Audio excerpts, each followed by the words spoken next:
In 2025, the Women's History Month theme is Moving Forward Together, Women Educating and Inspiring Generations. The Atomic Allies, which is just the name for the Memorandum of Understanding signed between the American Nuclear Society, the Nuclear Energy Institute, and the North American Young Generation in Nuclear, and U.S. Women in Nuclear, to facilitate collaboration between our organizations, planned this joint webinar together, presented on March 5th, 2025, to celebrate. To kick off Women's History Month, this webinar, titled Stories of Nuclear Mentorship, Educating and Inspiring Generations, highlights inspiring stories of mentorship within our industry and organizations. Some mentoring relationships originate from formal mentoring programs offered by our organizations, while other mentoring relationships originate more organically through networking or the connections made within the organizations. But in all cases, the impact of a true mentor can be life-changing. During this webinar, we hear firsthand from 3 pairs of mentors and mentees, one from U.S. Women in Nuclear, one from the American Nuclear Society, and one from North American Young Generation in Nuclear. They tell us about how they met, what caused them to bond, what helped them to develop a relationship while navigating busy schedules, and what the impact of their mentoring relationship was, both in their career and their life. Hope you enjoy.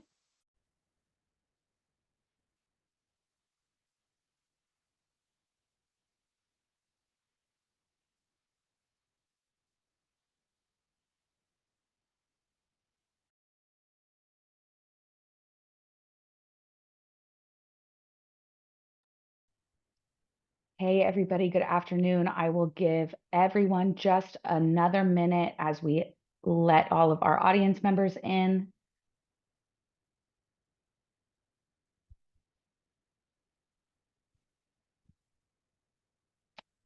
All right. Hi, good afternoon, everybody. My name is Sarah Davis, and I am so excited to introduce our webinar today. Today is our Women's History Month webinar on stories of nuclear mentorship, educating and inspiring generations. So today we are going to be discussing with some great panelists, but I do want to go over some administrative things before we get the discussion started. So first, you heard probably the announcement when the webinar started that this is being recorded and it will be posted on our various organizations, social medias and YouTube pages. So please know that this is being recorded and the chat will be monitored as well. We have a great way to discuss with our panelists, with different audience members. So we do have a chat feature today, and we're really encouraging if you guys hear something from our panelists today that excites you, that stirs some conversation, if you hear something that you think, oh, me and my mentor do that, or oh, this is a great way to interact with my mentee, feel free to throw it in the chat, and we really encourage some discussion there. We also do have a Q&A feature as well. So we'll be encouraging audience members to submit any questions in our Q&A feature. And the Q&A feature will actually also have an upvote option. So if you see a question in the Q&A that you would like our panelists to answer, the more upvotes it has, the more likely that I am going to grab it when we get to our Q&A feature. So today we have 3 different pairings of mentors and mentees, one group from ANS, one group from WIN, and one group from NAYGN. These are 3 groups out of our Atomic Allies with NEI as well. And so to kick off Women's History Month, we, really as a team wanted to work together and just celebrate this month and celebrate these relationships that have been built within the organizations with our mentors and mentees. And so if I just pull up one moment really quick, I am going to introduce our first group, and it is going to be Gilda, Bocock and Summer Sims. Gilda is a retired, but she is formerly a nuclear fuel marketing manager at Westinghouse. And Summer Sims is a project control analyst at Y12. And they're here to tell you about how they got started in the US Win Mentor program. So Summer and Gilda, I'll go ahead and ask you both to come on video, and we can get things rolling. Perfect. All right. So I have Gilda and Summer here. So Gilda and Summer, I really, would just like to hear about your mentorship story, how you got started, best practices that you guys have been involved with in your mentor and mentee pair, things that you would like to highlight to the group of, any interesting anecdotes or any interesting advice, anything in your journey that has made you a better pair, a stronger pair, a closer pair, and anything that you can share with our audience today as part of your mentor. So I will pass it over to you guys, and you guys can take it away. Thank you, Sarah. So Gilda and I have been a pair for a little over 2 years now. We met before then at several US Win events. We would see each other when we would go to regional or national conferences. But during that time where our mentorship was developing, I am also the vice chair for the GROW program, the GROW Mentorship program for US Win. So we were just kicking off a new year for GROW, and I was working with the GROW committee, who are a very supportive group of people. So even though I didn't have an official mentor in the program, the GROW committee members, they would help me out. They asked if there's anything that we could talk about that was bothering me, concerning me, whether it was my career, personal, whatever. And I commend them for that. So I was speaking with Angie and Margie, and I was just letting them know some of the woes of my career path. I felt like I was in a stuck position in my past career. I kept thinking that with the skill set that I had, I could only be that one way. It was only that one way down the road, nowhere else. And they told me, I think you need a mentor. And Angie suggested Gilda. She said, I want you to just have a conversation with Gilda, talk to her, and see what you think. So Gilda and I had a phone conversation. And that's when I first realized Gilda and I are a match made in heaven. We are like the same person, just years apart. We love cooking. We love traveling. We love going to win events. Everything that we had as our normal activities was a match, a spot on match. And we just clicked. So during that time, I was letting Gilda know my concerns, and she told me that she thought I was categorizing myself into a box, and all skills are interchangeable. So just because you may have been doing this one thing for the past 7, 8 years does not mean that you can still have to do that one thing forever because that's all you know.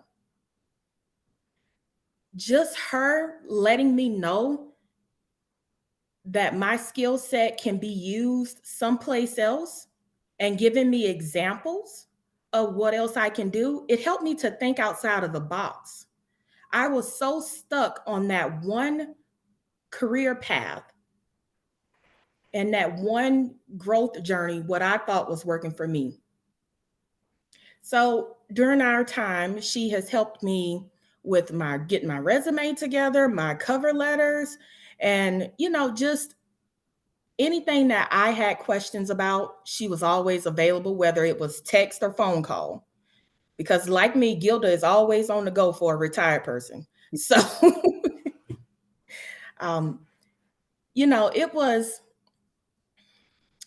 it was very nice having a supportive person that I could follow up with and ask these questions to. So during our time, not only has Gilda been a person for a professional mentorship. She is now a very close friend of mine's. We have a personal friendship. She supports me in anything, whether it's my personal or career. She even supports me in my win events. She would come and she would support when I had a win event at my past company, Savannah Riverside. She came all the way there to support us. And I appreciate that. The fact that she could show up for me, whether it was on the phone, a text message, or in person, would be something I'll always appreciate.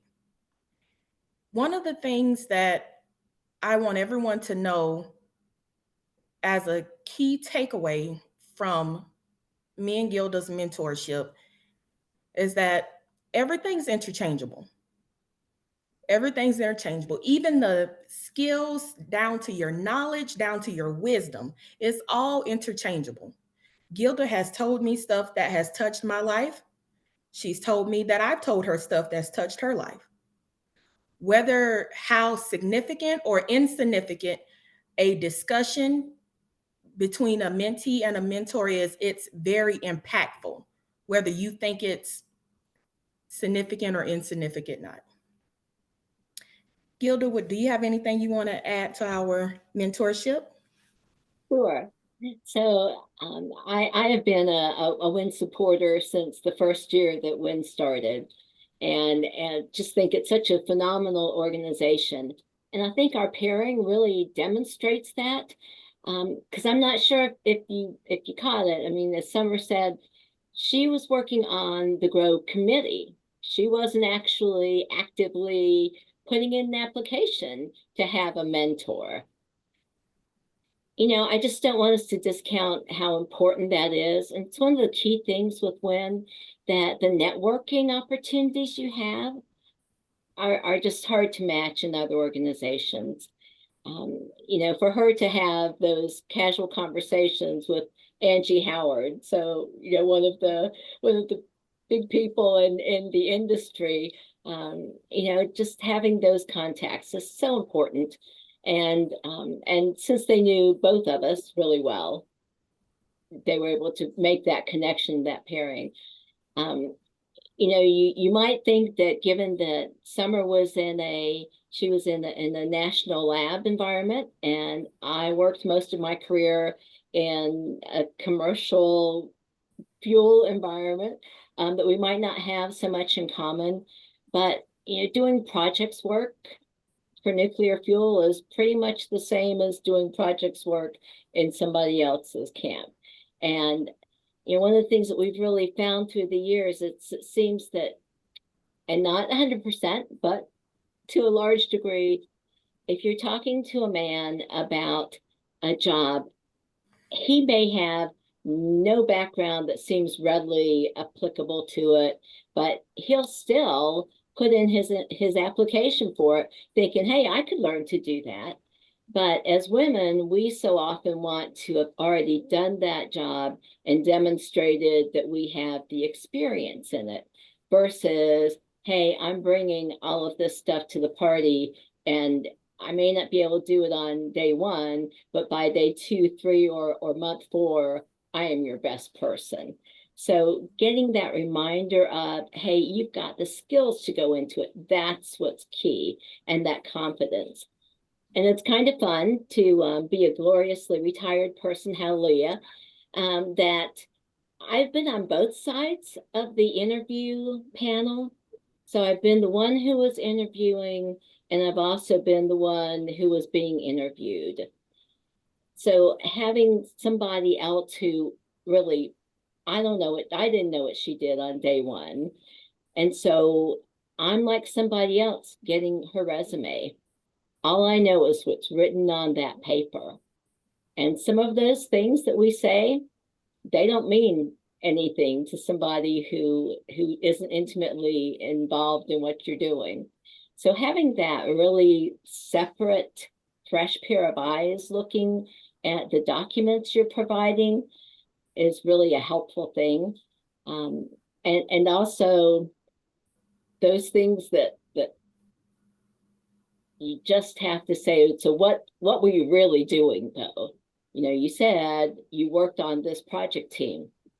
Okay, the person who brought the coffee and worked on the project team. What did you do? So as Summer said, helping to identify not just the specific tasks that she did, but the skills that brought into it. And a really key thing, because you know, as a mentor, our biggest job is often asking the questions. It's not knowing the answers, it's asking the questions. So one of the other key things that we talked about is, what do you like about your job? If you were looking for another job, that's so important, whether it's inside your company or somewhere else. What are the parts of your job that make you glad that you went to work that day? Or even if they were just horrible, what are the ones at the end of the day you went home and thought, I really accomplished something. I'm so proud of what I did. So helping to ask the right questions so that Summer could think through them really has been a big part of what we do, in addition to laughing and sharing lots of stories. So it's just such a delight. If you ever question whether or not it's worth it to be a mentor, the answer is absolutely yes. There is really quite nothing like it. Getting to have that relationship that's so strong. And you know, I won't say that she's like one of my children because my kids are so much older than she is, but it really is a wonderful relationship, and I'm very grateful for it.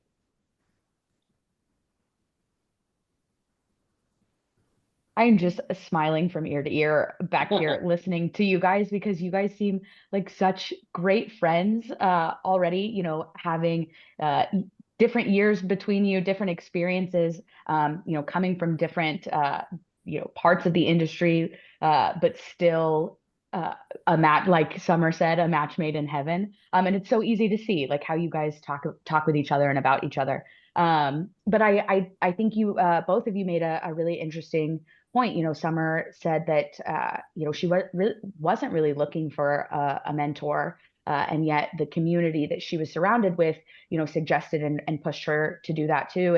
And you know, I think, and you make you know, and Gilda, you touched on it too, like having your network, having your community. You know, I think that's why being part of these organizations like ANS and WIN and NAYGN and NEI are so important for that networking and community piece. And you guys can just see how much joy and positivity that brings in y'all's relationship. So thank you both so much for sharing.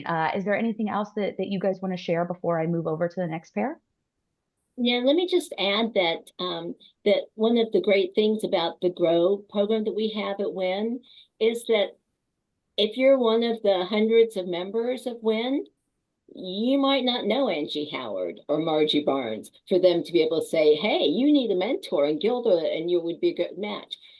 But we have the GROW program, so you can say, hey, I really would like to have a mentor.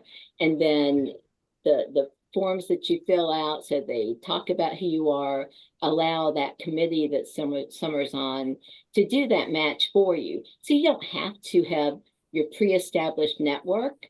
The GROW committee really does that for you. So Gilda, I'm just going to touch on that really quick, just for those who are not that familiar with GROW. GROW stands for Growing Relationships and Opportunities within US WIN. So the GROW program is a program throughout US WIN where we match you with a mentor or a mentee across the country from a different nuclear site, utility company, whoever's in our industry in our WIN network. And it has become one of the most vast growing programs I have seen yet. You know, we have gotten so much of great feedback that we have participants who are coming back the following year, bringing new people with them to participate, to be mentors, and even to be mentees. You are developing a relationship with someone or a mentorship with someone that turns into a friendship 9 times out of 10, or someone that you can continue to call even after that year is up. You know, we have newsletters and general session topics that are brought up throughout our program when we have discussions and even coffee chats, that people take those topics and they take that and they grow their relationship with their pair. Say, hey, I saw this on a grow chat. What do you think about this? And it has become a separate topic for them. If anyone has any questions about the Grow program, they can always reach out to me. But it is one of the most tremendous programs that I 100% recommend.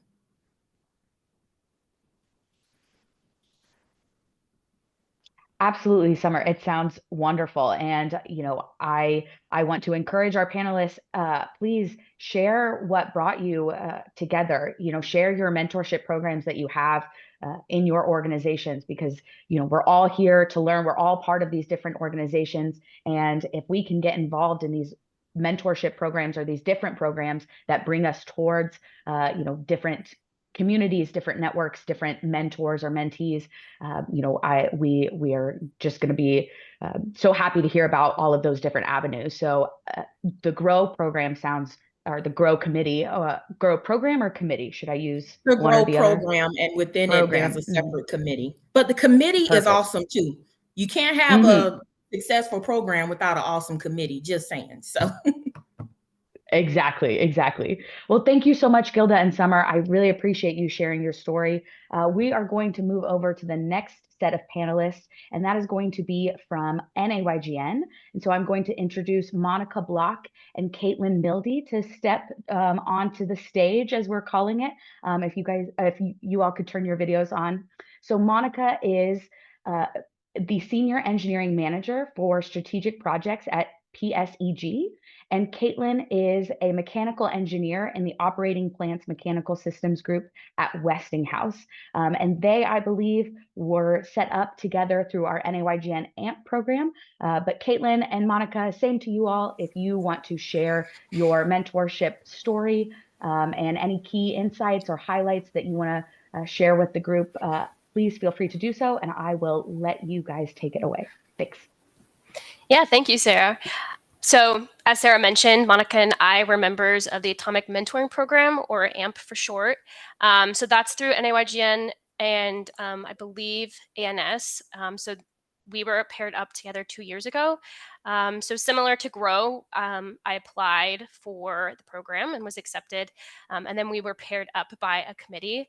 And the intent was to combine mentors and mentees that were from different companies, and preferably the mentor was someone at a management level or higher, and the mentee is usually someone within the first couple of years of their career.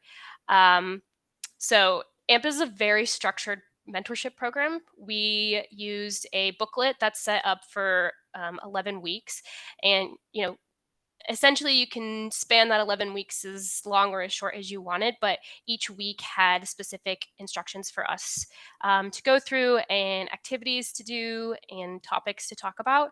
And then part of the AMP program as a mentee was for me to become a mentor.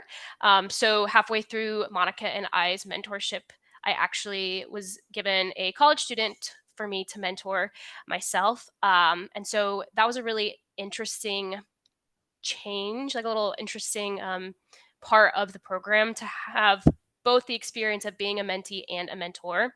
So I was paired up with a college student that was interested in the nuclear industry, and they didn't know too much about it, but they were eager to learn, and I had a lot to share with them.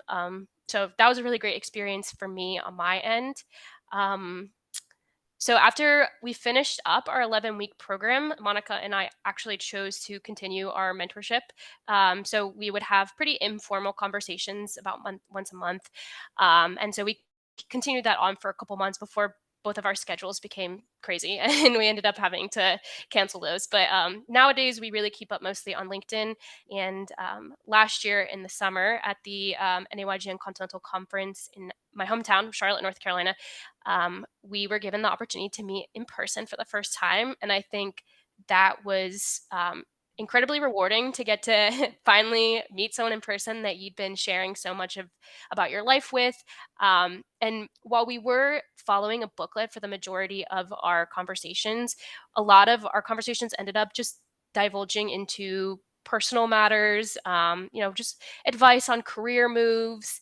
One of the things I learned most about through Monica was lateral career movements, and not always taking a step above, but sometimes you're taking a step to the side and trying something new in a different program, because there's only so many management positions that are going to become available to you, but there are a lot of other ways that you can lead within a company, whether that's being a tech lead or being a mentor to somebody else.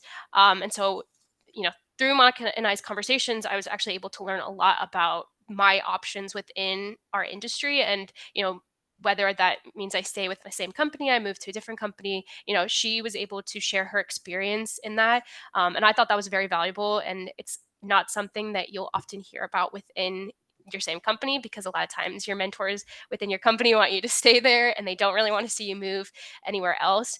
So it was a really interesting perspective for me to have. But yeah, Monica, do you have anything else to add to that? Sure. Thank you for having me today. I've had both some wonderful mentors and fun mentees along the way throughout my career. So I've been involved with NAYGN organizations since I started my career about 17 years ago. And the organization for me has provided me a lot of professional development skills.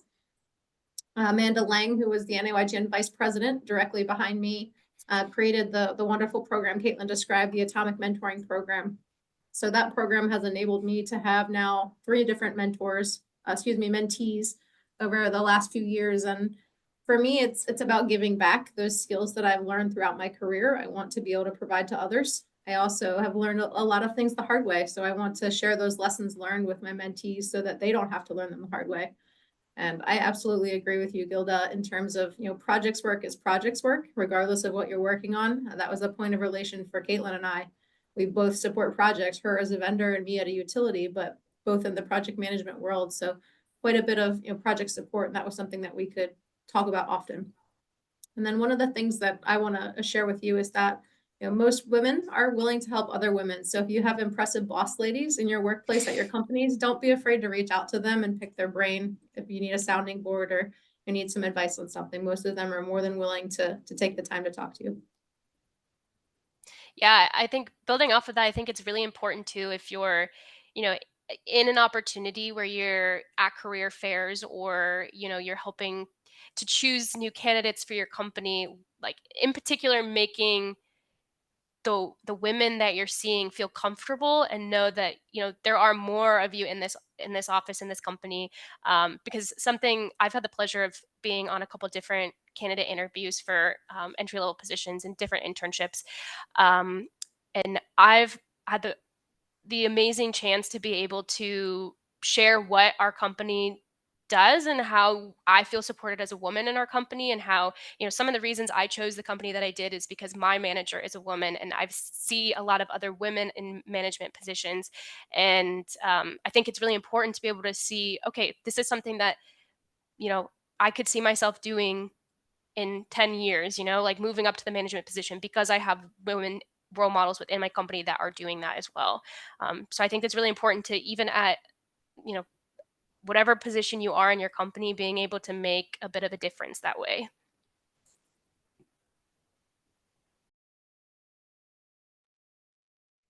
Thanks, Caitlin and Monica. I think great points all around. I love the term women helping women. I feel in my current role, which I realized at the beginning, I accidentally X'd out of my talking points when trying to move over and didn't introduce myself, but realized in my current role that I'm in, I do have some wonderful women leadership. And Monica, you're so right. The sense of women helping women and making sure that I always feel secure and safe in my role, and it's so helpful. But interesting. So I did want to touch really quickly on the structure of AMP, and you said both of you mentioned it's a structured mentor-mentee program, but really interesting that the mentee actually becomes the mentor halfway through the program. And so you're able to, take maybe some of the lessons learned, from Monica that she's given you for the first part of it, and use that with your own mentee. So, I just think that's so interesting and a great setup that we have over there. All right. Anything else, Monica or Caitlin, that you guys want, or that you all want to speak to for the AMP program or your mentor-menteeship? I think I'm all set. Thank you. All right. Thanks you both. All right, then we will move to our third set of panelists from ANS. We have Lisa Marshall and Dr. Ishita Trivedi. So Lisa is the president of ANS and has been an active member. She is here with us as the mentor, mentor, and we have Dr. Trivedi works as a computational scientist at the Advanced Reactor Design Technology at INL. So Lisa, do I have you on screen as well? Perfect. Okay. I will hand it over to you two, pass it over to you two to describe your mentor journey. Thanks, Sarah. Ishika. All right. It was funny when everybody else was introducing their mentee-mentor relationship and they were talking about how they were paired with their mentor. I was thinking back to when I met Lisa and I basically just showed up at her door saying, "Hi, I'm Ishi and I am new to the department and we're now going to be friends." But no, in all seriousness, so I did my PhD at NC State, and that's where I met Lisa for the first time. Currently, I work at INL, but prior to that, I was a grad student at NC State, and I was at Penn State as an undergrad. But both in nuclear engineering and throughout my educational period, I was always very involved in the American Nuclear Society. So although I wasn't part of the NC State department, I still knew who Lisa was before I joined NC State. And yes, I did kind of just show up at her door, but I showed up at her door after observing a couple of things. So I think a common theme in our industry that has been brought up a few times and discussed, I mean, it's pretty apparent that it's a male-dominated industry. It's a very technical field. So when you show up as a female in a very technical male-dominated industry and notice a woman in a position of leadership within your department, as a woman, I definitely stop and notice. Now, before I continue expressing all my thoughts and opinions, I do want to say all of these opinions are my own. They do not represent my company. So these are essentially the thought processes that I had gone through when I met Lisa and how we ended up in this mentee-mentor now friendship relationship. So I showed up to the department and I noticed Lisa as a person in a position of leadership in a department that, as many other universities, is very heavily male-dominated. Not just that, she was highly respected in the industry. She is very kind and very loved. I walked away from the industry. Well, I haven't walked away from the industry, at least NC State. Yeah. With the statement, I mean, if you have talked to anybody, the most commonly used statement about Lisa is, "Oh yeah, I love Lisa." So everybody loves Lisa. But that statement, as well as I appreciate that she's a woman in industry and projects herself as a woman in the industry and not given to the mentality that just because we're in a male-dominated industry, as a female, we have to project ourselves in a more masculine way. Whatever people's preferences are, it's their own preferences. But that's something I related to. So with these things, I thought, okay, this woman has qualities and goals that align with what I want to accomplish. So that's why I showed up to her door saying, "Hey, you're an international person. I am 17 years old and I just flew across the world. No family here." And she goes, "What do you mean you're across the world? No family by yourself?" So Lisa took the role of making sure that we always, international students, checked in with her to make sure we're still eating more than just ramen noodles and surviving and doing okay.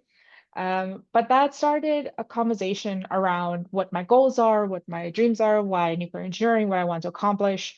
And through those conversations, I also learned that some of the abilities that she has. I learned that she is a person who is sometimes, from an outsider's perspective, she'll be in a meeting or on a table where some might say, I don't know why Lisa's there. She's not a technical professor, but she's there and she's invited back.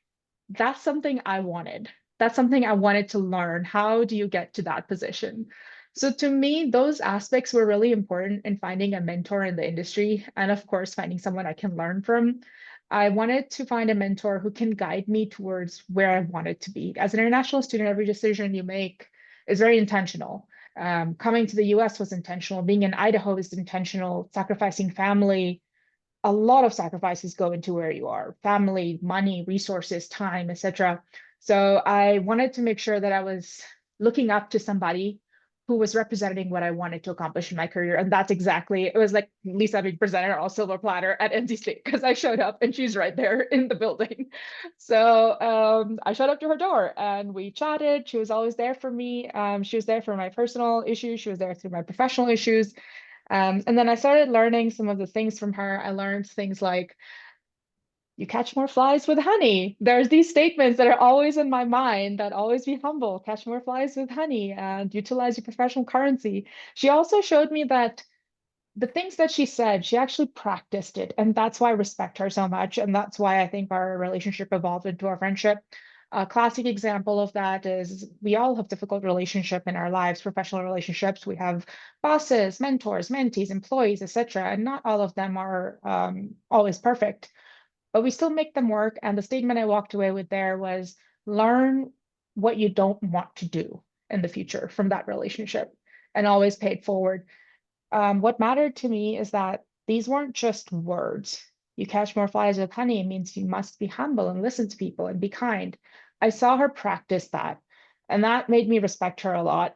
So I've known Lisa since forever. I lost count, but let me just wrap up by saying I am grateful for our relationship. I have learned so much. And I think the reason our relationship evolved into what it is today is because one thing I learned and practiced from her is we should talk to people beyond whatever their title is as a person, because otherwise it's almost like a superficial relationship and you don't really get past this formality of um, I'm a student and you're director at the Department of Nuclear Engineering, and really get to learn from each other. So I appreciated that she respected me even though I was just a student. And I, of course, respected her a lot. So I'm glad our relationship evolved to the point that now there is a grandma in India from my side who is I waiting for know. Lisa to visit and keeps I pointing do out need the to go. ages and the numbers ticking. I So do need to when will go. Lisa come? The food's getting cold. So. I know. Oh, yes, most definitely. And the feeling is mutual, right? I come into the industry, I come into how I present myself in the work environment and the personal environment. I just remember the individuals in my journey, and my journey is not finished, right? So it's continual, that they then also paid a little bit more attention, right? And they saw something in me before I saw it in myself, and they nurtured it. And I always wanted, and I go by the kind of the sentence, I always wanted to make sure that students thrive, right? And how cool is it to be in a profession, both in an academic sense and then also with the professional organization, where you're just gathering up friends, right? Because you're in a mentorship relationship, and it is informal and it's organic, and I want individuals to feel that they could talk to me about every and anything. I'm not gonna, I'm not gonna have a prescribed route, so to speak, but just talking it out over tea, talking it out about over a good meal, closing the door if it's in a work environment, and just it's listening to understand.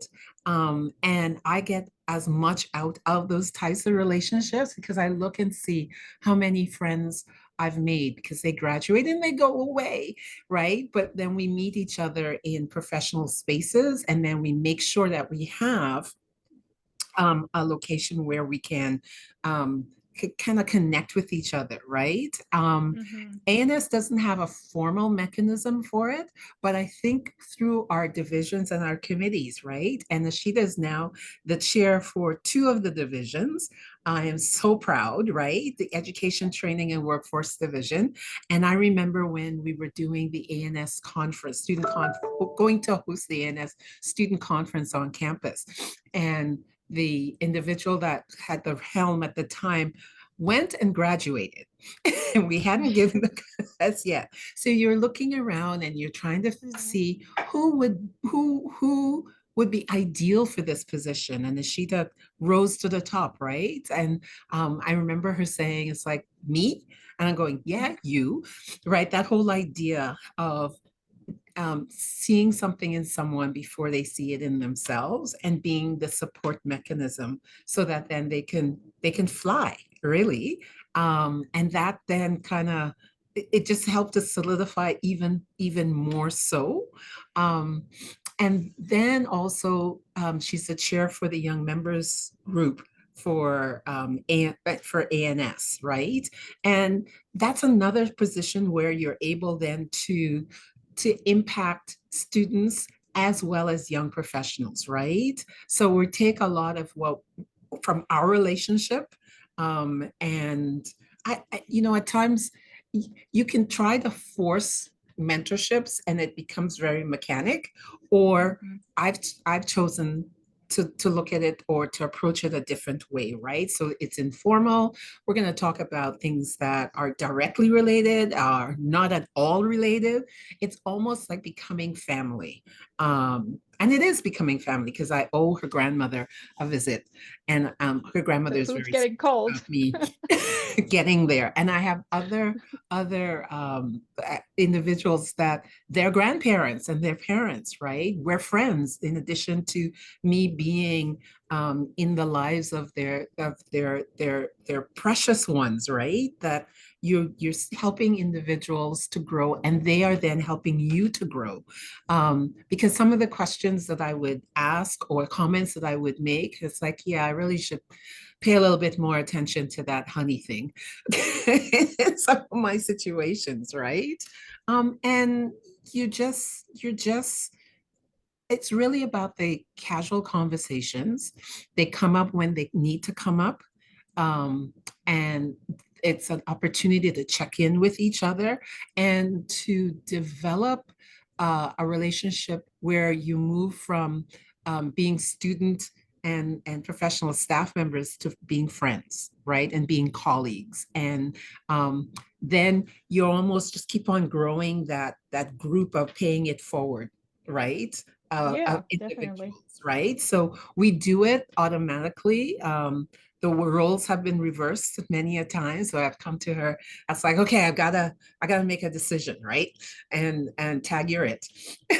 And so it's a mutual aspect, right? And also, I think it's very important that it moves beyond mentorship at some point, that we are in positions where we should be advocating. So individuals are not going to be in the room always. How do we get them in the room? How do we say, I got a person that would be ideal for this, to throw them into the pool that will be considered and hopefully chosen because of all the good things we have said about that particular person that you may or may not know about, right? So you want to be able to advocate for individuals and to keep the door open, to get, take the hinges off the door, so that then you have more individuals coming in and out of it as they so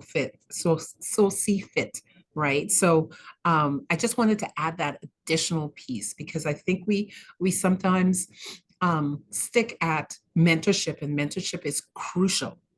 But there's another step that we need to take, and that's advocacy on behalf of individuals.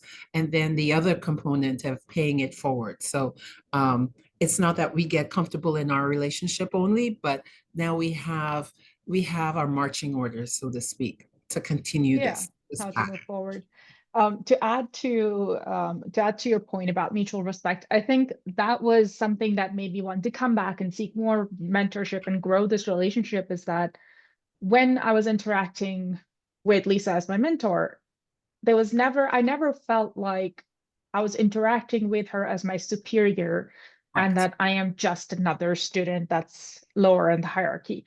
There was a mutual respect. There was conversations that weren't just, okay, you're in here and I will give you advice and you will listen. It was more, I hear my perspectives. Now, what do you think about my problem?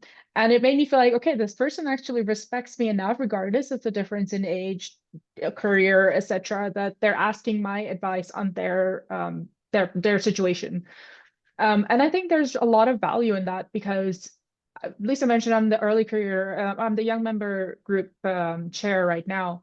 And one of the things we keep advocating for is that young member perspective is very important regardless of the topic. It's a new perspective. Sometimes it's a perspective experienced people don't think about. It's something different. So that was really important to me, that I was respected. It was a two-way relationship. And your point about continuously striving to improve was also really relevant, because it showed me that if I kept striving for what I want to accomplish, and if I kept, working hard towards it, then there is a path that I can take. It's not a roadblock. It's not that because the industry is the way it is that I'm stuck. I am not stuck. I'm watching a person trailblaze and take over this industry and create more room, create more space, constantly advocate. And the last thing that I still take with me today is you have to keep moving forward, paid forward, by actually bringing people in the room who are not already there. It's a term that, and again, this is my personal term that I came up, well, my personal term that I like to use every now and then, intentional diversity. And I think that kind of encompasses what we're saying, is that sometimes you walk into a room and you're the only one in more than one ways. But now you're the one, and now it's your responsibility to try or at least try to make it your responsibility, to try to make it a little more balanced. Somebody asked me a question, how I pay it forward in the chat, and a couple of things that I try to do now. Well, I have a lot of PhD students now from NC State, and I really try to embody the no stupid questions ideology, because that's something I learned from Lisa. Is it's better to ask the stupid questions now and learn whatever you're missing than keep moving forward with an incorrect fundamental knowledge base. So I would say, in terms of paying it forward, I try to remember the things I was afraid of in my professor-student relationship or other kind of relationships, and the advice that Lisa gave me on how to move forward with that. Build that personal relationship, because I try to see my students as an individual rather than just a student, who have a career as well as a personal life. Things happen, and that it's not possible to entirely separate the two. Sometimes they impact each other. So it's not a bad advice to give to somebody, you're having a tough day, let's go get a cup of coffee, tell me what's going on, the work can wait. I hope that I'm actually accomplishing that. At least my students haven't come back to with a pitchfork, so I'm hoping things are going well. You are. Yeah. So yeah, back to you, Lisa, if you want to add something. No, I think we covered it, and hopefully you can see from our interaction that it's genuine. The respect is there, and we'll be in each other's lives forever, really. Yeah, pretty much. There's the grandma waiting, I'm telling you. Food's always getting cold. I love that. As someone with an international grandma, I totally understand. It's always about the food. I have to serve you food. That's how I show my love. So Lisa, you got to go over and get some of that. Yeah, my grandma likes to say, I'm on my deathbed. Lisa's coming, but I'm on my deathbed. And sometimes I joke, you've been on your deathbed for past 5 years. It's like, but we're not going to test it, and we are going to get on No. She just jokes. It's just a joke. Thanks. No, I love what you all said about and we both touched on it quite a few times, that mutual respect. And I think a piece of that was not talking or talking past the role, talking past somebody's title, talking past somebody's, where they are in the organization. And as from, NAYGN, it's the young generation, right? You all have the young groups as women as well. I struggle with imposter syndrome, right? I feel like, oh, I can't go talk to this person who is higher than me because they have that title. Oh, I can't talk to them. And I think being part of that mentorship mentee program allows you to kind of fight through that a little bit and give you the opportunities to talk to people in more of those senior positions. And so you don't feel like, oh, I'm asking stupid questions or there isn't a respect. I think that's so good to have, especially with the young generation of women coming into the field, trying to tackle that feeling. So, both of you spoke to it so well and so much. And so it's so good to see that is coming through these mentor relationships. Yeah, Sarah, I just want to add the point, like it really mattered to me that I saw every time I was interacting with Lisa in a public setting that she practiced what she preached essentially, which is what led to this creation, like the respect that I have for her. She always told me, talk to people past their titles. And then I would see Lisa just go up to whichever congressman is visiting or whichever lab director is visiting and just have a conversation. What I noticed, it wasn't about what's your job or something. It was about, how are you doing? How are the kids? How the family? Which takes you beyond that. I only see you as your title. And it was good to see, okay, this person is not just words. What she's telling me, she's putting into practice, and here is the outcome of it. No, there's titles, and if you're not a good human being beyond your title, then why do I want to have you in my circle, right? You're not going to have my best interest at heart. You have the titles because somehow we have to introduce each other with titling, right? And fine, but after that, that's like I'm having a conversation with someone, and it's the essence of someone I am talking with. And I do that in the professional environment, and I do that in the personal environment. And there's no difference. When I look at mentorship and advocacy, that's how it should be, right? You're talking to the essence of another human being, and remembering when you were in that particular spot, or when you find yourself in that spot, that you look around and it's like, well, who can I chat with? I'm going to talk to Ishi and then give her the context and get her opinion on what's going on with me as well. So it becomes very quickly peer-to-peer. And I think that's why you have some mentorships that end, and then there are others that just continue on, and it evolves over time. And I'm more interested in the latter. Yeah, and it seems like, from what I'm seeing from all of our panelists, all of our groups, it's so you all are matched perfectly, because it just went so easily into moving from a mentor-mentee program, to being friends. Monica and Caitlin, even past their mentor-mentee program, continuing to still be after that program's finished. Gilda and Summer still, a match made in heaven, just continuing to talk and building those relationships. It's so important to see that, that these continue and last, not just in your role or for this program, but really throughout our lives. I don't even want to say professional lives, because you all have made it so clear that it's not just professional, it is personal, and you become, you build that together. So that's so great to hear. So thank you both for joining on. And I will actually ask the rest of our panelists, if y'all want to stay on camera, if the rest of our panelists could come back on camera, and we could move into a bit more of a Q&A.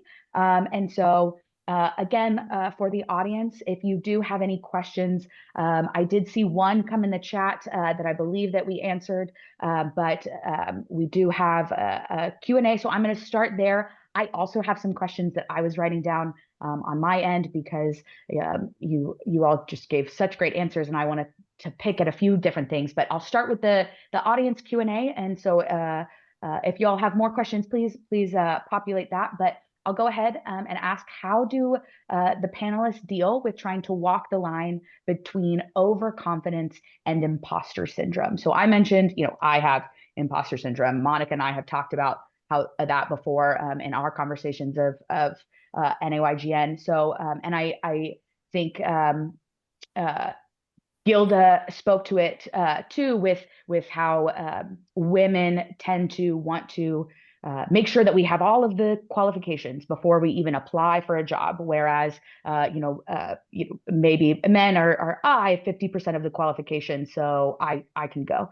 So how do you toe the line between that overconfidence but imposter syndrome? So Gilda, I'll ask you first. I'll go maybe if each group wants to take that. We'll start with Gilda and Summer, and we'll move to Monica and Caitlin, and then Dr. Trivedi and Lisa. Yeah, sure. So, I think one of the things that you can do is, whether you've got a mentor or just somebody that you trust, if you're unsure, then really have somebody for a sounding board. I think it's so important for us to have someone else whose opinion and insights we trust to give us that kind of feedback. Because there's a world of difference between receiving an application for a job where I would look at it and think, really, buddy, what were you thinking? I mean, did you even look to see what this job was? Because you are so no way qualified. Versus someone else who you would read through and think, okay, you weren't working in this before, but I can see those skill sets. I can see where that makes sense, that this could be your next step. So, don't be stupid about it, but honestly, that's not what most women do. We cut ourselves so quickly out of the running. So give yourself the benefit of the doubt. And if you really are unsure, get a sound check from somebody you trust. So one thing that Gilda has always told me when it came down to the confidence issue of being there for yourself, she told me this one day, and I had to think back, and several times throughout the months and the years, I've thought to myself, she said, how are you ever going to get where you're going if you can't make it to the table because you count yourself out before you even hit the door? And we often do that. So regarding that line of being an imposter and overconfident, for me, I always refer back to self-evaluation. So you have to be totally honest with yourself. And even then, if you feel like, well, my opinion of me, I don't really trust it. We can be honest. Sometimes we can say that, I tell myself I'm great all the time, and it's true,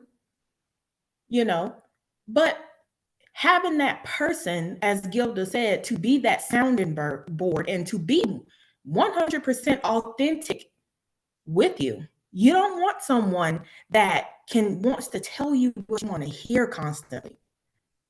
You don't want someone to say, hey, I really think you did a great job on that, or I really think that this is awesome where it's at for you. There's no improvement or anything. You want that complete 100% authentic evaluation. You want that APR, that will be the all APR for you. So just having that person, but also the point of self-evaluation, because even before you get to that person, you're going to need to look in the mirror and say, hey, do I think this is okay? Or do I need to dial back some? Do I need to make a list of pros and cons based on this situation or how I'm handling this? For me, that's how I tend to keep myself in check when it comes to the imposter syndrome and being overconfident.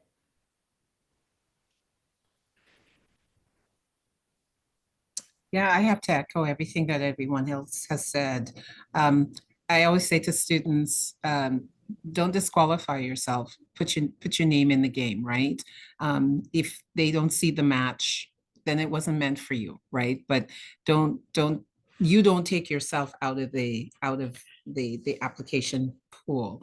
Um, and and to remind individuals, and I always give the example, and it came from my husband giving me advice, right? Where he would say, it's like, well, I would apply for a job where I have none of the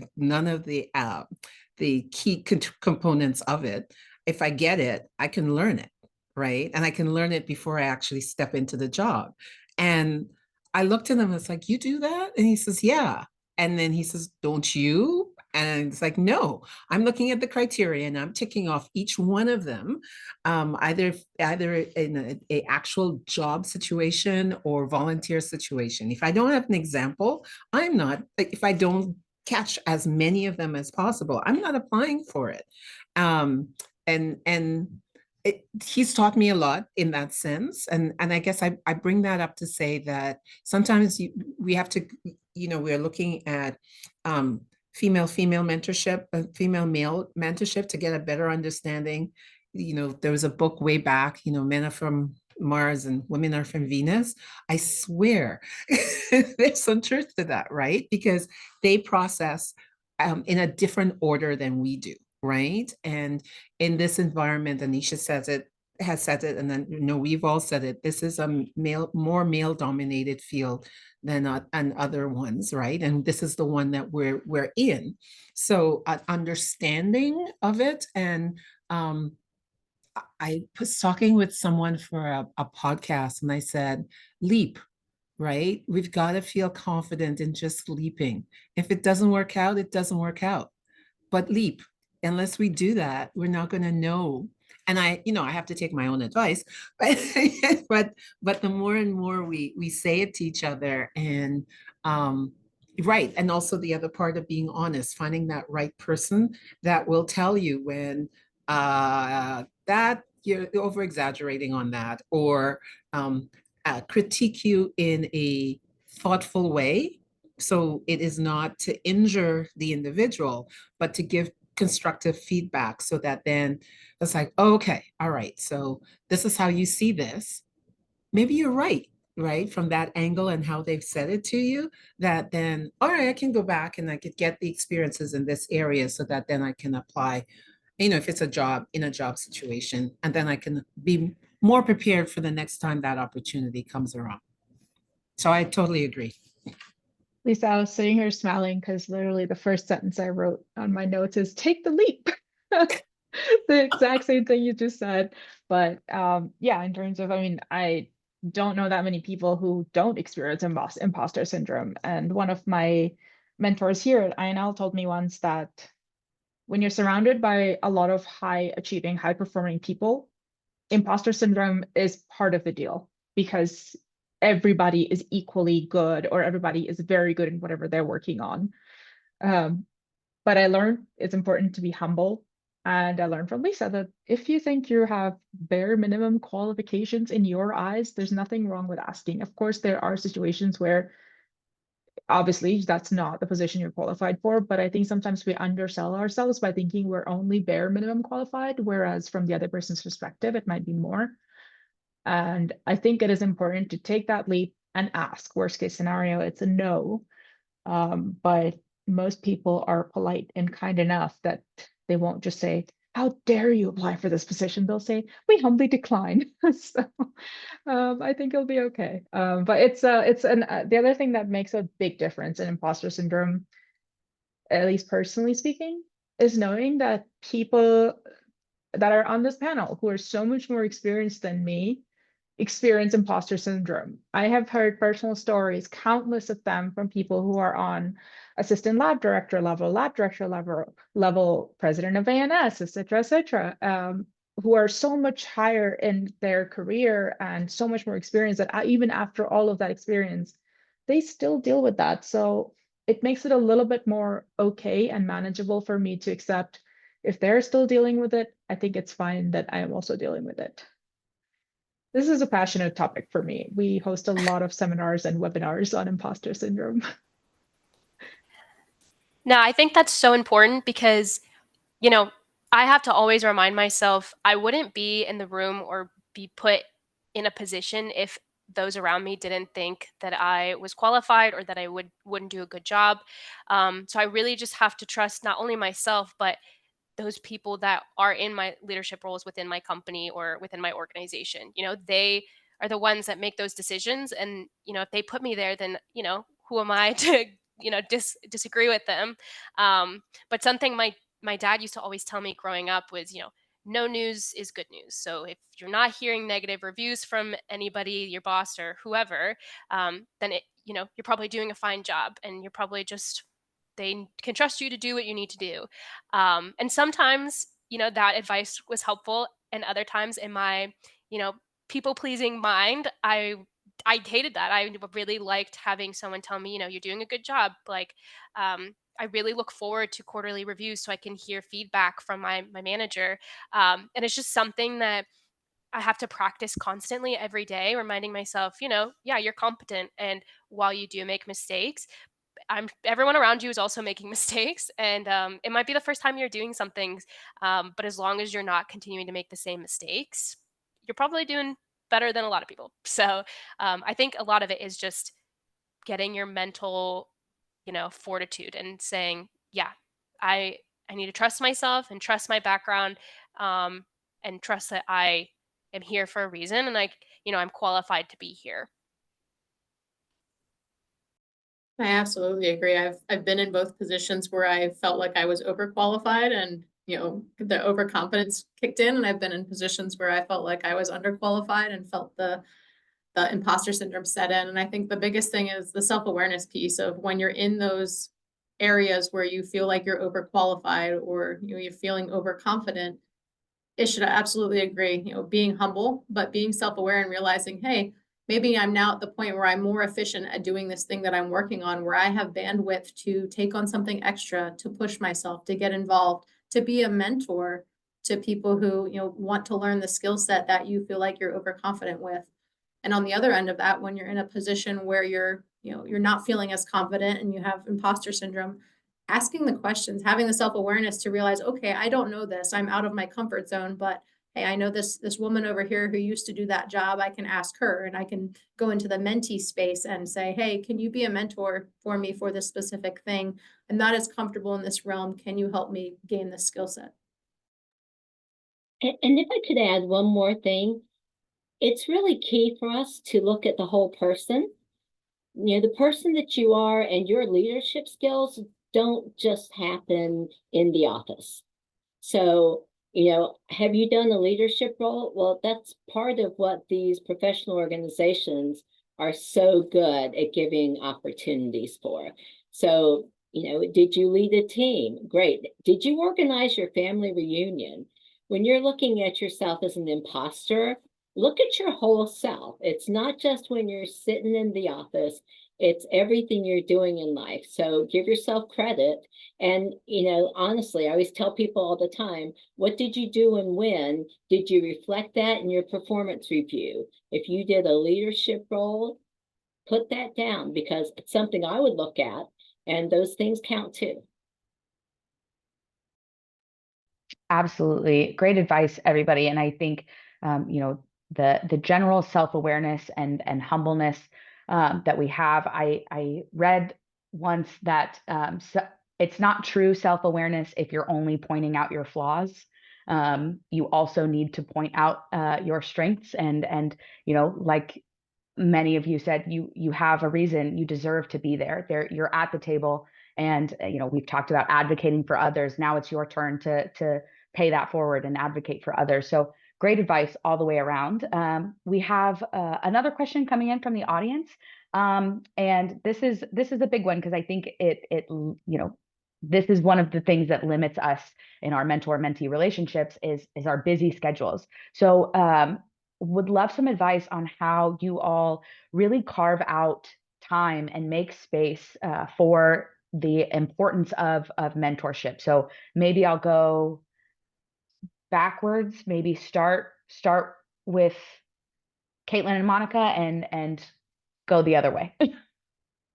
I will say for me, it's boundaries. For me to have the space to give to others, I need to make the space to be able to do so. So it's creating boundaries and creating rules for myself, as well as, no as a full sentence. So reminding myself that I can say no is a key.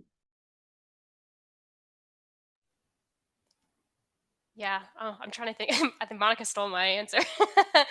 But yeah, going off of that, I think, you know, really trusting, I said it before, but I'll say it again, really trusting yourself and, you know, trusting that you're where you are supposed to be. And, the next step is going to come. You work towards your goal, but at the end of the day, I believe that the universe is going to do what the universe is going to do. And so really just trusting in who you are as a person, who you surround yourself in is key. Like if I'm surrounding myself with negative Nancy's or, people that, don't work hard, then, that's going to reflect on me because I'm going to pick up on some of those habits. I think it's really important to stay true to who you are, stay true to what you believe in, and just trust that you and doing what's right for you is going to work out in the end.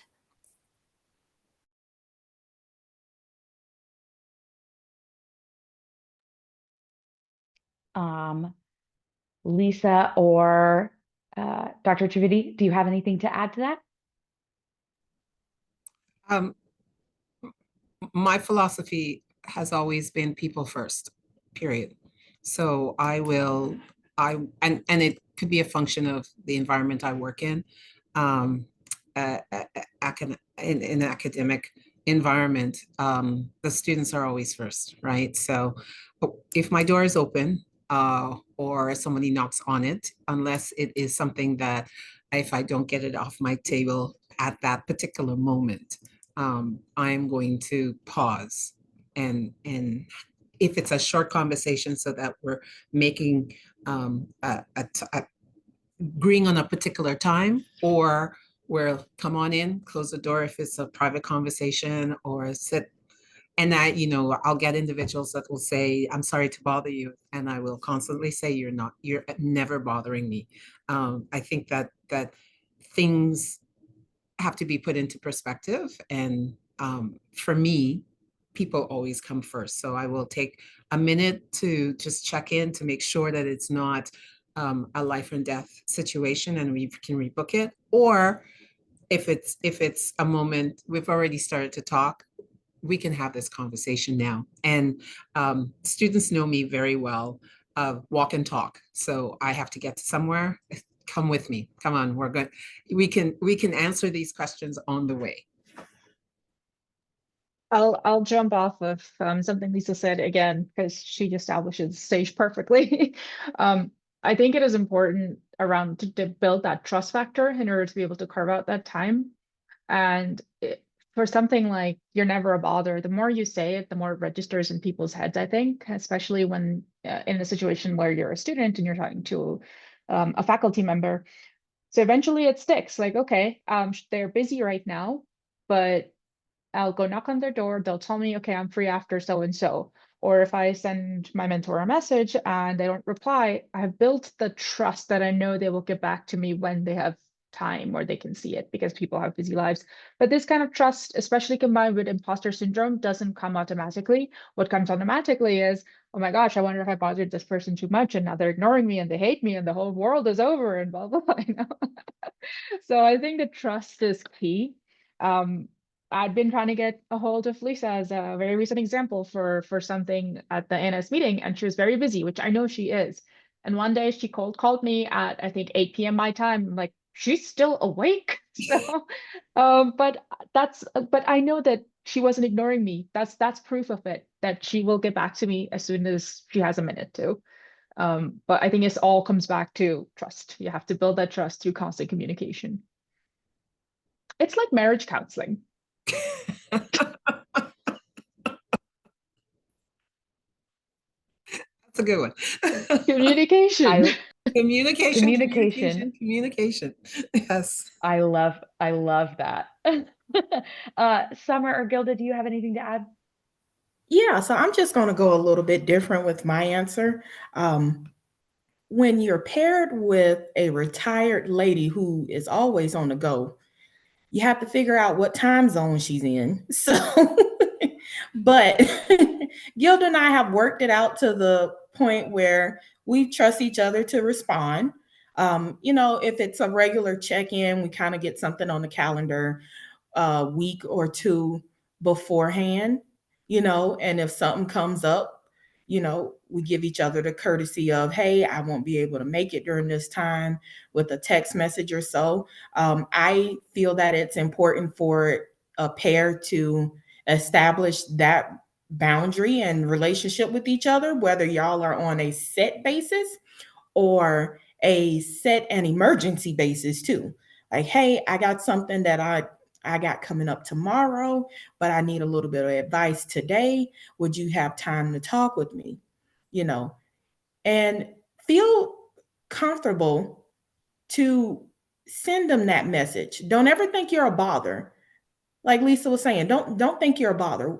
Oftentimes, I think we count ourselves out on that because we don't, I don't want to be a bother, oh, well, they're busy too. They're busy, but they also care about you. They've shown you that plenty of times. Believe it. That's the point of where we're at. So, if I ever need Gilda and it's like, oh, Gilda, I got this thing coming up and I need help with it. I need questions or I need advice right away. Would you be able to call me in the next couple of hours? I think back first to where she told me she was at and what time zone when I sent a message like that. And she always gets back to me, whether it's, hey, I got dinner and this in a little while. Can we talk is it something we can talk via text, or do you absolutely need the phone call? You got to be able to have that kind of relationship with your mentor-mentee pair. And in the end, it'll always work out. You just have to remember, have that relationship, and also remember that you guys care about each other, and it goes both ways. Gilda, you have anything you want to add? I've heard a friend of mine tell the story of our interaction at a conference before. When honestly, it was like a 2-minute conversation we had. We were at a picnic and it was her child's birthday. And I said, I've got lots of cake pans if you want to do something special. And she said, oh, I don't ever have time to make a cake for my kids. I buy them from the store. And I said, oh, well, it's that reality, isn't it? We decide what's important enough for us to make it a priority. And she tells the story that she always makes her kids cakes now because it's important and she wants them to know that they are that important. So when we have these mentoring and menteeing relationships, it's that same thing. We establish how important it is for us to support it. And and I agree with others. Sometimes really you're busy. I mean, unlike Lisa, really, sometimes, no, they just weren't the most important thing on my agenda that day. I had a customer I was going to deal with instead. But, but then you say, hey, I can't do it now. How about this? And it's important enough that you reschedule and you meet that commitment.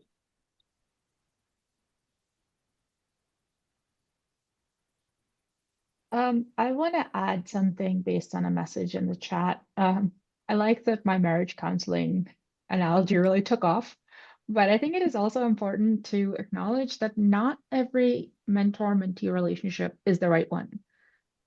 Again, like a marriage, not or a relationship, you're not always a good fit. So I think it is important to recognize if maybe the mentor wants to be a really good mentor or the mentee wants to be a really good mentee, but they simply did not have the bandwidth for it, and maybe they weren't aware of it. I wouldn't put them in a negative light, but I would at that point start to wonder, perhaps it's time for a breakup session or find a different mentor, find a better match. So I think the other aspect of this relationship is also important, that it's not always positive. Sometimes you just need to find somebody else. So yeah, that's absolutely. when it comes. Oh, I'm sorry.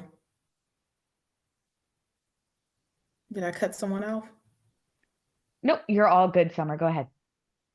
So that's just to piggyback on her comment, that's when it comes to time of evaluation and you need a hard truth conversation. like, hey, I thought this was going to go a different way. Even if you don't feel right having that conversation, draft it in an email. But either way, it needs to be addressed. Because if not, as the marriage analogy, are you going to stay in that bad relationship and just go on years and years and years and years, or months, however long this mentorship is going to be, without saying anything, letting them know that, hey, you're not happy with what's going on, or you're not getting the nourishment that you should be, you're not feeling the growth that you should?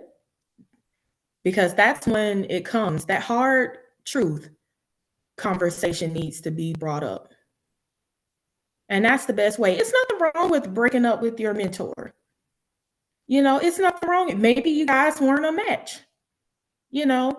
Maybe they didn't have the bandwidth. It's nothing wrong with that, but it just needs to be established and not just dragged out. Absolutely. Yeah. It seems like, there needs to be, a level of trust established, but also a level of, boundaries, like Monica used the word boundaries, having those, and establishing those within your mentor-mentee relationship, establishing that it is a priority, and then establishing how you all see it going, how you all see it working, and the level of dedication, because I think all of you made great points. This is a priority. You really care. You want to help these people. And maybe sometimes, that's just the level of effort is not on someone's radar. So establishing that type of relationship. So we have about 9 minutes. And so y'all are giving such great responses. I think we have time for one more question. So maybe let's say like rapid fire answer. But something I thought of as y'all were talking is, with the idea of imposter syndrome or our skills being interchangeable, seeing something in someone when they can't see it themselves. I'm not sure who said it, but it caught my brain. And so I was going to ask just to the mentors, but throughout our conversation, I have learned, and it's very apparent that it is not just mentor to mentee. It is absolutely a two-way street. It is mentor becoming mentee, mentee becoming mentor, and that natural shift happens. And so I want to ask to anybody who's comfortable to answer and rapid fire answer. What is the best way to support, or best practices to support or maybe push someone who doesn't see something in themselves that you see as their mentor or mentee? So I'll open it up and whoever feels comfortable to share. So I had brought up that phrase, and that's because many years after realizing what my mentor had done, I had an opportunity to go back and thank her. And literally, we were both in tears as we talked about the younger me and how she just kept on pushing. And how do you approach that? You just she kind of gave me context, but I didn't remember as much of it.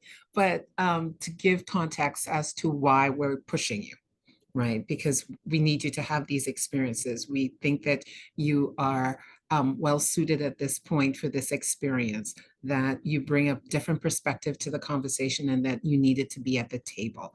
And these are the things that she just kept on saying over and over again. I still didn't believe her, but many years later, reflecting upon it, I had to go sit and chat with her, and literally thanking her, and I'm tearing up, and she's explaining that yeah, that's what a good mentor does. A person who is cultivating you to be a peer is that they are assessing you all the time, and what you want to do or what you don't want to do. They're doing it for your own best interest. And she said, I pushed you, but I wasn't pushing you without a safety net, but I know I needed to push you. So she did. I'll give you personal example on this. I wasn't involved in ANS all that much until I came to NC State. And my first year, somebody told me, I think Lisa put your name down to be the student conference chair. I was like, what?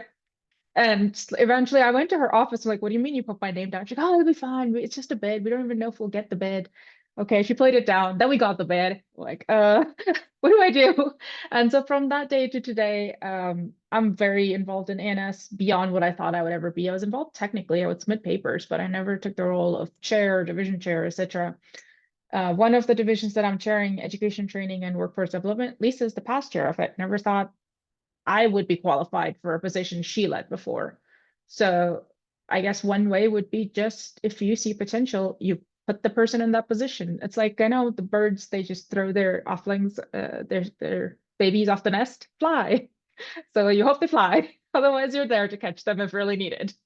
And that's something I try to practice. One of my students, I nominated him for something that he didn't think he could, and he did excellent and even won a best paper award. So it works out. They don't see it, but you see it, so you just push them off the nest. I'm not very good with analogies. There's like a safety net there. Oh yeah, absolutely. I like to do that with both my mentees and the people that work for me. I like to try to identify their strengths and give them opportunities to showcase their strengths. And then I also like to identify their weaknesses and determine, is this a weakness that's going to hold them back from getting where they are currently to where they want to get to? And is it something that I can give them an opportunity to stretch and grow and try to get better with that specific weakness? Can I put them on a specific project that will give them that skill set that they don't have? And isn't that one of the key pieces of getting past imposter syndrome, that you have someone who you may have to remind yourself, I trust what they're saying. I have heard, what they've told me before. I've seen how that's valid. Why would I choose to say, I trust you for everything else, but this thing you told me I'm good at? No, I'm not going to buy that one. So remember what the source is. And if it's someone that you trust and that you know really knows you and doesn't have any skin in the game there, why would you not say yes and let that be your encouragement and your validation for yourself?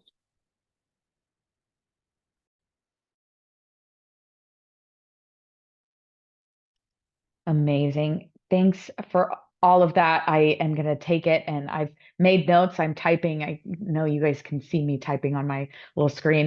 Just so much great knowledge coming from everybody. And so we have just a couple of minutes. Oh, Summer. Yeah, sorry. Go ahead. Oh, I just have one thing, Sarah, I want to add in there. I want everybody to just remember anybody can be a mentor. You don't necessarily have to be in a set career, needing a mentor in a more seasoned position. College students can be mentors to high school students. Early career people can be mentors to college students. We worked the GROW program on that model. And, at first, when it first got off, people were like, oh, well, I don't have necessarily the criteria to be a mentor. What do you mean? You can help anybody. You can help anybody. I was early in my career and I had, some mentees straight out of college. And I kept thinking to myself, where I'll be able to help them. Well, come to find out, everything that I experienced, some way and another, they were experiencing or needing that help or an advice. We were in different career fields, different places in our lives. It didn't matter. But anybody can be a mentor because there's always going to be someone out there who needs that. And that's all I have to add, Sarah. Great addition. Absolutely. And I think just hearing all of y'all speak about how you interact with your mentor, mentee, it's really obvious to see that you're both getting that piece from each other. It's not just a one-way street. It's absolutely fluid between you. So, I just want to say thank you all so much for being here and sharing your stories and sharing your relationship with the audience. You can tell how much mentorship all the way around has impacted each one of you in your personal ways and your professional ways. And it's just so great to see, like we've said, women helping women and making sure that we have a seat at the table and have the skill set to be able to thrive in this industry. So thank you all so much for sharing your stories. On behalf of the Atomic Allies, which is WIN, ANS, NAYGN, NEI. We're so happy to kick off Women's History Month with this webinar. So please, look on our different social medias, look on our different websites. There are so many events going on in this month with all of our different organizations. And we're so happy that we could start this off as a group together. So I will go ahead and end this webinar by, again, thanking you all so much for being here, and hope everybody has a wonderful Women's History Month. So thank you, everyone. Thank Thank you you. for hosting. Thank you. Thank you. Bye-bye.